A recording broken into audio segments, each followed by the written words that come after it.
কিরে খালি ঘুম পারস? গরুর অসুখ হয়েছে, গরু ডাক্তার দিয়েছ? মালিক, ডাক্তারের তো খবর দিলাম, ডাক্তার তো আসতেছে, তাই আমি সেরা জায়গায় একটু রেস্ট নিচ্ছি, জিরেছি। তুই জি রেস না ঘুমাস তা তো আমি দেখি যাইছে, তাই না?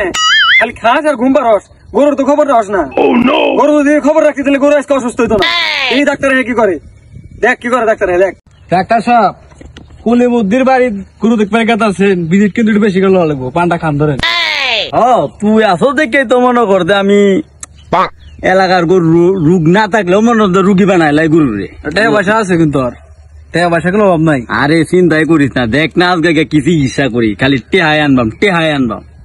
ডাক্তার সাহেব আইসেন তলি? বললাম ওই যে আমাকে গরুটা, ওই যে ডাক্তার সাহেব, এই যে এটাই আমার গরু, দেখেন তো কি হয়েছে, খায় না দেয় না। গরু এটা? হ্যাঁ, আচ্ছা দেখি আগে গরুরা পরীক্ষা টরীক্ষা করি কি অবস্থা। গরু এমন করবো না কেন, গরুর যে তাপমাত্রা, গরু তো 500 ডিগ্রির উপরে জ্বর উঠছে।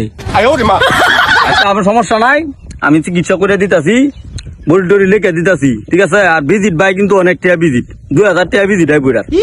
সমস্যা নাই, টাকা যাবে মালিকে যাবো, আমার কি? আপনি খালি গরু সুস্থ বানাই দিয়ে যান, আমার কি? আমার খালি একটু কমিশন দিয়ে। শালার বুঝলাম না, যেখানে ব্যবসা আমার লস করে দিব নাকি? ভেহিকেল কমিশনের দাম দেয় খোঁজে।